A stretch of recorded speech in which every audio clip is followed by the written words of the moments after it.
Yeah. Hi, it's Cooking with Dr. Jackie and Ashley. Hello. And we have some wonderful herbs and seasonings to add to different grains.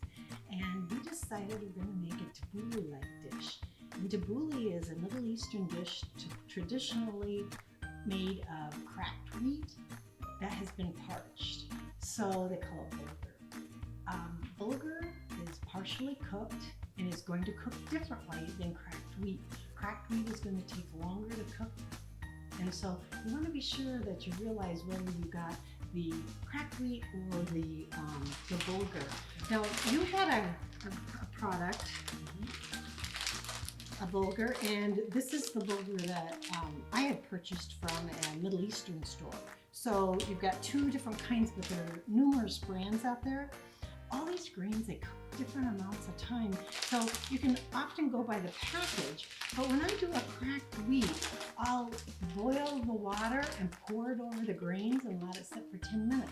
But Ashley, you were telling me you had a different way of doing it. Yeah, with this bulgur that I purchased, the way that I did it is I put it in, I put about a cup of bulgur, a cup and a half of water, and let it come to a boil. And you simmer it for about 10 minutes, and then you let it sit for additional about 10 to 12 minutes until it absorbs all the water, and then it fluffs up really nicely too. Nice, So either method nice. would work, yeah. Okay, so we have our bulgur started here, and we have it cooked. And I'll let you go ahead and talk about what ingredients you add to it. Sure. So with this tabbouleh that I made, we have about a cup of chopped cucumber and a cup of quartered cherry tomatoes. You can use whatever kind of tomato that you prefer in it. You could really add whatever type of raw vegetables that you'd like to. So in here we have our vegetables, and to those vegetables, we're gonna add some of our bulgur. There we go. Thank you. So we're gonna add some of our cooked bulgur into our vegetables. It would end up being probably about 2 cups of bulgur when you measure it out cooked. Okay, Ashley, I want you to take a little taste of this. Yeah. And tell me if you think that, is it taste the way you do it, or is yours a little more tender? It was a little bit more tender. Okay. But maybe if you let it sit for a little bit longer. And I sometimes like to really sit for a couple of days. It takes our family that long to eat it. And so it does get softer as it goes on. But then there's a lot of different grains, and I just suggest whatever grain you pick, you follow the package directions. Right. Because every grain is different. Yeah, and you can use whatever grain that you want to make this simple salad. Because really it's just a grain. You have your vegetables, herbs, olive oil, lemon juice, some spices, and that's about it. It's pretty simple actually. So we've got our vegetables and our grains, and now we also have, in the food processor, you can put together your parsley, and then we use chives, and also mint. And a side note with the mint too, this is the mint plant that we have here. And notice how it doesn't look absolutely perfect. You know when you go grocery shopping and you're looking for those perfect fruits and vegetables or the herbs, they don't have to look perfect to be flavorful. Those misfit vegetables and fruits that you see or that you consider misfit aren't really. They're just as good. So go for those. Don't waste those when you go grocery shopping. You know, or your farmer's market. That's really interesting because I grew up on a farm and we had our own garden, huge garden, and we had tomatoes of every shape and size. We didn't know they were heirloom tomatoes, but today we would call those heirloom tomatoes. And they have so much flavor and they're wonderful to look at. And today we go buy cucumbers and they're all the same size. But in the garden, it's not that way. Right. But this is a great recipe for those kind of vegetables because it's not like you're going to get too much cucumber or too little cucumber. It's how much you have, however big the cucumber is, use it. Because cucumbers are hard to keep half a cucumber. Yes. So just put the whole thing in. Right. It works.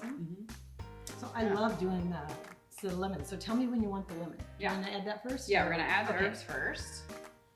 So we have them all blended up in the food processor together. And you can really use whatever fresh herbs you want. The blend of the mint and the parsley, your kitchen is gonna smell so good after that. I can smell it. Yeah. It is a wonderful smell. Ready for our lemon? Yep, and then we're gonna do about half a lemon in there. And I love squeezing lemon. I love the smell of it. Now, different lemons have different amount of acidity. These happen to be Meyer lemons, and it's a little bit more mellow. So you can use a little bit less oil than you might typically use. We do put a little bit of olive oil in there, just about, not even a quarter cup. You don't need much. You can just do a little.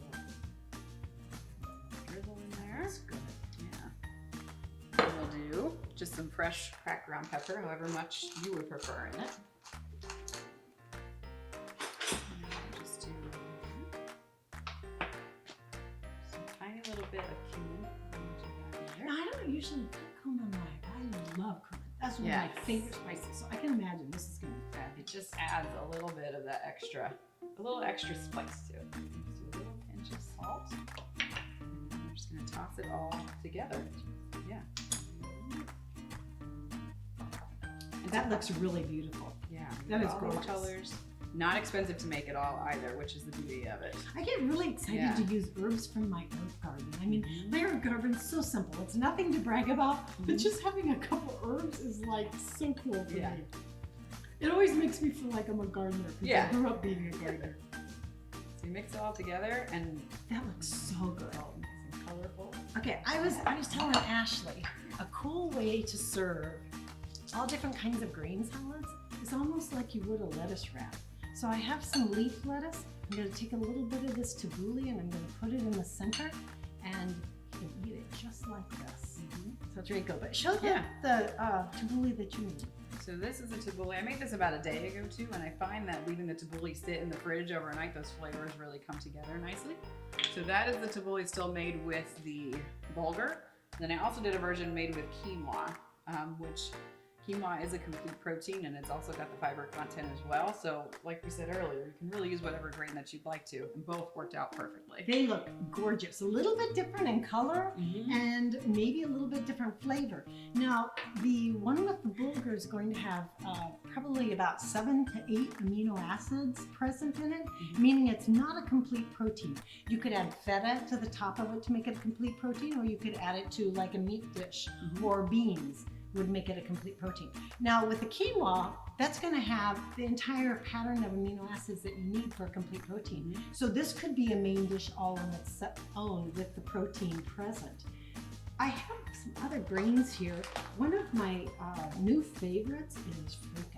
This is a grain that is also cracked and parched like the bulgur, but it takes a little bit longer to cook. So before you put it in the tabbouleh, you're going to want to follow the package directions and just cook it according to the package. And sorghum is a grain that we used to grow on our farm, and actually became an invasive species at one time because sorghum wasn't something that was readily sold. But now we're finding out that it is an amazing foodstuff and it makes wonderful tabbouleh and other salads. And whenever you buy certain brands, they have a picture of the continent that the grains come from. And I always think that's really interesting. Right here it comes from it says the traditional grain of India is what this says about the sorghum. Then I have spelt. Spelt is a grain that was mentioned in the Bible. They were going through a drought and they were praying about this drought. Nothing was growing, and they were given the message from God that if they would, which grains grow well in a drought, and spelt was one of them. So this is an ancient grain way back, and it has been rediscovered, and a lot of people really enjoy it. And I also have a kamut grain, which is one I have not heard of before. Yeah, this one is a traditional grain of Egypt. So all these grains come from different places, and it's kind of interesting because grains might grow well in one part of the country and not another one, or in one continent and not another one.